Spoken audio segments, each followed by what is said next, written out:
प्रश्न नम्बर 1 नेपालको सबैभन्दा अग्लो स्थानमा रहेको मन्दिर कुन हो? Option A Muktinath, option B Swayambhu, option C Manakamana, option D Pashupati. Right answer रहेको छ अप्सन ए मुक्तिनाथ। प्रश्न नम्बर 2 प्रमुख तीर्थस्थल स्वर्गदारी कुन जिल्लामा पर्दछ? Option A Salyan, option B Darchula, option C Sarlahi, option D Pyuthan. Right answer रहेको छ अप्सन डी प्युठान। प्रश्न नम्बर 3 नेपालको अग्लो हिमाल सगरमाथा कुन जिल्लामा पर्दछ? Option A Taplejung, option B Sankhuwasabha, option C Solukhumbu, option D Sindhupalchok.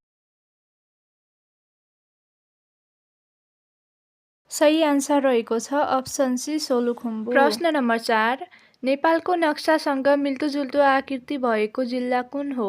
Option A Baglung, option B Dhankuta, option C Myagdi, option D Palpa. Right answer रहेको छ अप्सन ए बागलुङ। प्रश्न नम्बर 5 नेपालको कुन जिल्ला हलो आकारको रहेको छ? Option A Bajura, option B Ramechhap, option C Mahottari, option D Siraha. सही आन्सर रहेको छ अप्सन बी रामेछाप। प्रश्न नम्बर 6 नेपालको राजधानी काठमाडौँ हुनु अघि कहाँ थियो? Option A Gorkha, option B Kaski, option C Ilam, option D Dolakha. Right answer रहेको छ अप्सन ए गोर्खा। प्रश्न नम्बर 7 प्रसिद्ध तीर्थस्थल पाथिभरा कुन जिल्लामा पर्दछ? Option A Rasuwa, option B Surkhet, option C Taplejung, option D Kailali.